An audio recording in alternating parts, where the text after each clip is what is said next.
All right.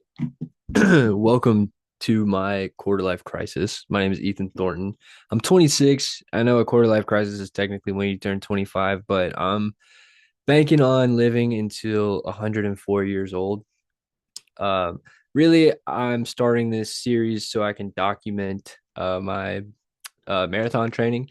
I'm training for a sub 4 hour marathon as well as a bodybuilding show at some point. I really need to reflect and set an actual goal in the gym and something to work toward. I haven't really outlined that for myself this year, but I felt inspired to do this after watching so many fitness influencers over the years. And I have all of this equipment, a webcam that I'm filming on, a microphone because I record a podcast with some of my best friends. And so I decided I might as well document my journey toward a 4 hour marathon, but also outside of fitness developing as an adult man. And because when I think about why I really want to start this outside of documenting and informing people of what I've learned throughout nearly, if not 10 years in the gym, on top of having a collegiate athlete background in soccer. And when I think about why the, the when I think about the main reason I want to do this, it's because I want to be a good example for young men. I want to be someone that I wish I had when I was a young man. I grew up without a father, and that shaped me in a lot of ways. I'm not emotional about it now, but for a long time, I really was. And now that I'm an adult man, I'm going to become a husband later on this year. It's one of my proudest achievements.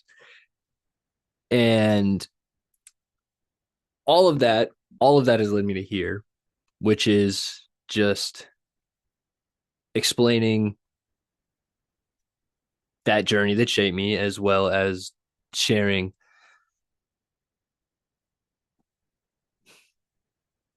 as well as sharing what I'm doing and how I'm going to achieve what I plan on doing. And so to outright share my goals, like I said, I'm going to run a less than 4 hour marathon at some point this year. I'll be running the Kentucky Derby Festival Marathon in late April. I actually don't know the date off the top of my head, but that's going to be my first ever marathon.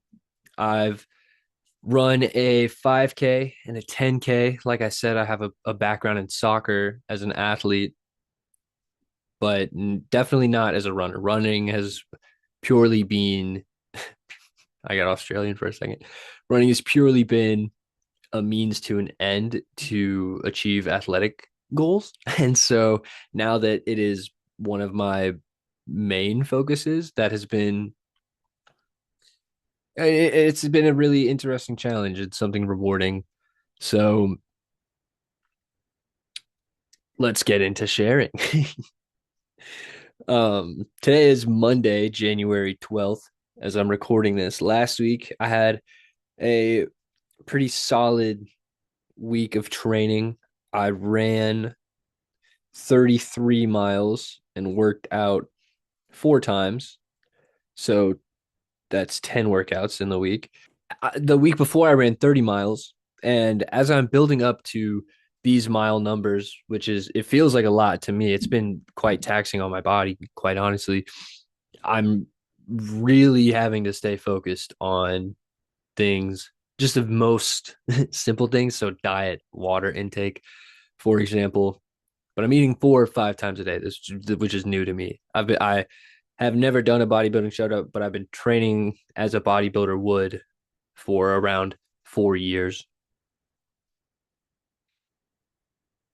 And all that extra cardio and all those extra calories spent means a lot more eating just to maintain any kind of weight, nonetheless gain.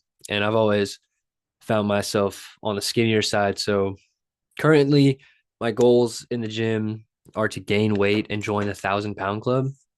I've gotten up to 955 pounds between my squat, deadlift, and bench. So definitely planning on achieving the 1,000 pound club this year. on top of the 4 hour marathon. So those are currently my fitness goals.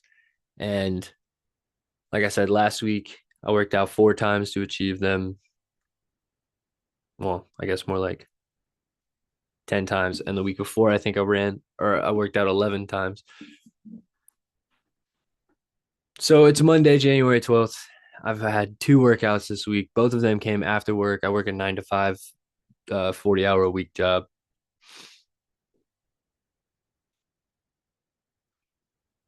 So my evening slash afternoon, I don't want to call it a routine because it changes so often.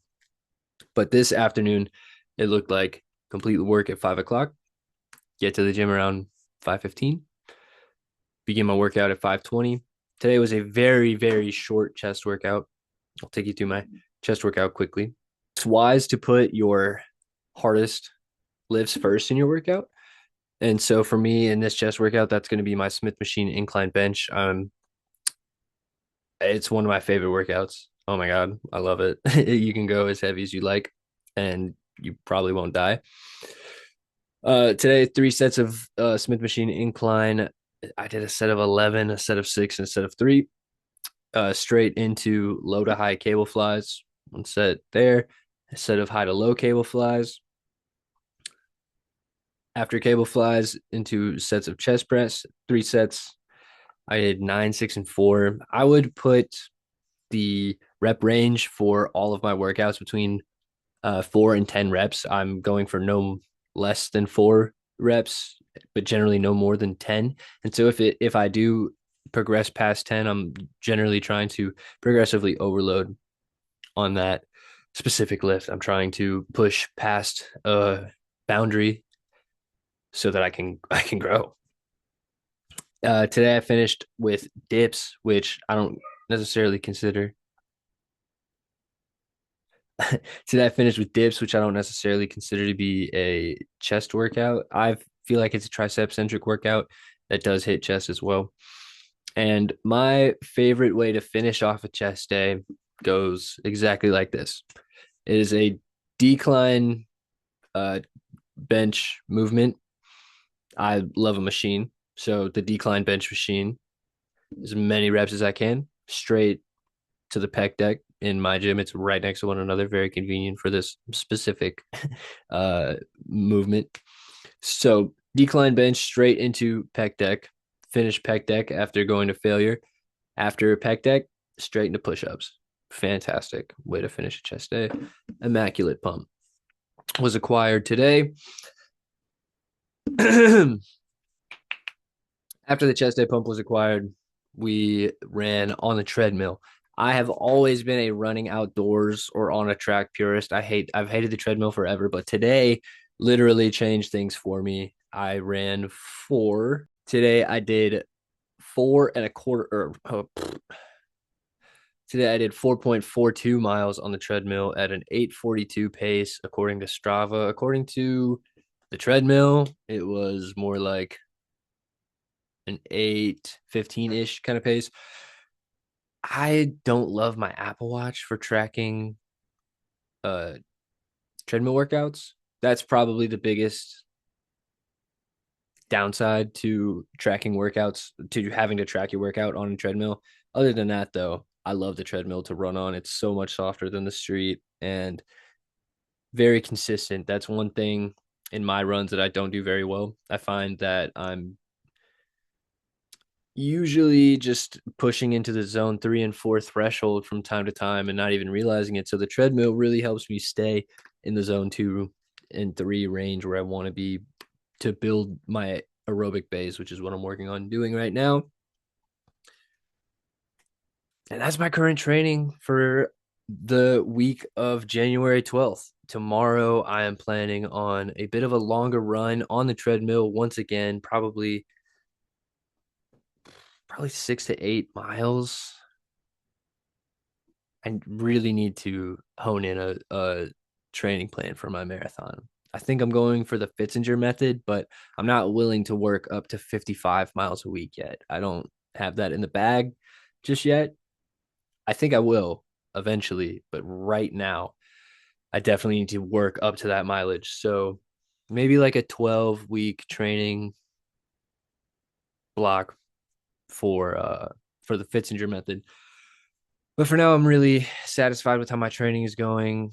I've gotten very dialed in on my nutrition and water intake, my stretching. I'm taking care of my feet, using the massage gun constantly, and it all feels like I want to do all of that. It doesn't feel like an obligation right now, and it's purely because of all the work that I'm doing and wanting to keep it up. I want to keep being able to produce this output, if not more, and so I have to stay focused on these things. And so it's been a challenge, but very enjoyable. I'm really enjoying training for a marathon and everything that I'm learning. And so I hope that I've shared something that you might be able to take from from this video related to training.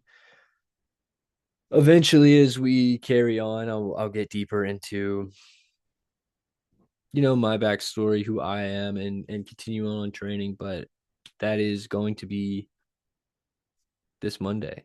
So thank you.